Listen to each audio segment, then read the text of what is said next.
বহুত ডাঙৰ খবৰ এটা আপোনালোকে শুনিলে চকু কপালত উঠিব।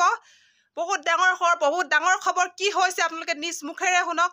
য'ত নেকি 24,000 পোষ্ট আছিলে তাত 25,000 চাকৰি পোষ্ট দিয়া হৈছিল। এতিয়া সকলো চাকৰিবিলাক গ'ল। কেনেদৰে গ'ল, কি গ'ল আপোনালোকে শুনক, নিউজটো এবাৰ শুনক। কি হ'ব বহুত এটা ডাঙৰ খবৰ, এটা বহুত ডাঙৰ খবৰ। আপোনালোকৰ শুনিলে চকু কপালত উঠিব।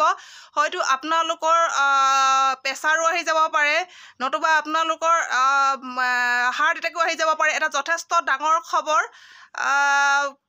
16 চনত যিবিলাকে টেট শিক্ষয়িত্ৰীসকলে চাকৰি পাইছিল সেইবিলাক আছিল খালী OMR চিট আছিল।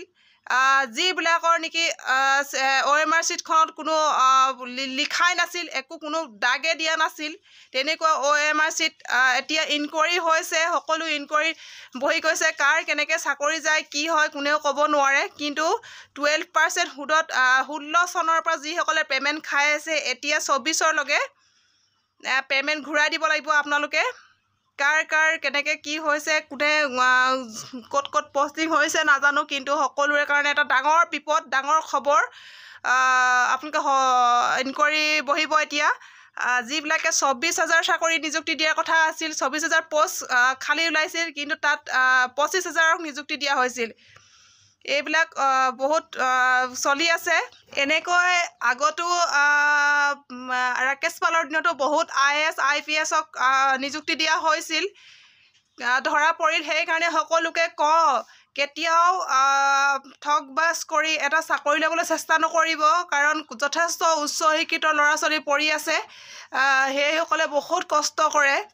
তেওঁলোকে কষ্টৰ ফলত এটা চাকৰি নাপায়, ঘৰত বহি থাকিব লাগে। কিন্তু যিবিলাকে নেকি কোনো কষ্ট নকৰাকৈ টকাৰ বলত এটা চাকৰি কিনিব পাৰে, সেইদিন আৰু এতিয়া নাই।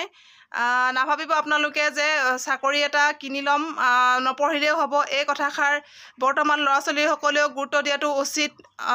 কাৰণ যিবিলাক আগৰ আছিলে সেইবিলাকো ধৰা পৰিছে, আৰু যিবিলাকে এতিয়াও 2 নম্বৰী কৰি আছে, বহুত ঘোটালা হৈছে ভিতৰত। সকলোবিলাক এতিয়া ধৰা পৰিছে। কাৰণ সেইকাৰণে মানুহে সদায় নিকাভাৱে চাকৰি এটা ল'ব লাগে। কাৰণ নিজৰ যিমানখিনি যোগ্য সিমানখিনিয়ে বিচাৰিব লাগে।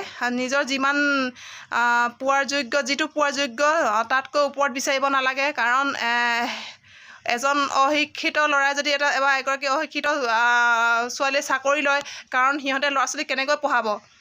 বৰ্তমান শিক্ষা পদ্ধতি জটিল গৈ আছে দিনক দিনে। সেইকাৰণে কোনেও যাতে এইবিলাক ঘোটালা নকৰে, ভৱিষ্যতলৈও যাতে এইবিলাক নকৰে। কাৰ কেনেকৈ কিয় চাকৰি যায় কোনেও ক'ব নোৱাৰে এতিয়া। আপোনালোকে যিখিনি পে'মেণ্ট পাই আছিলে সেইখিনিও চাগে ঘূৰাই দিব লাগিব। 12% 16 চনৰ পৰা এতিয়া বৰ্তমান 24লৈকে।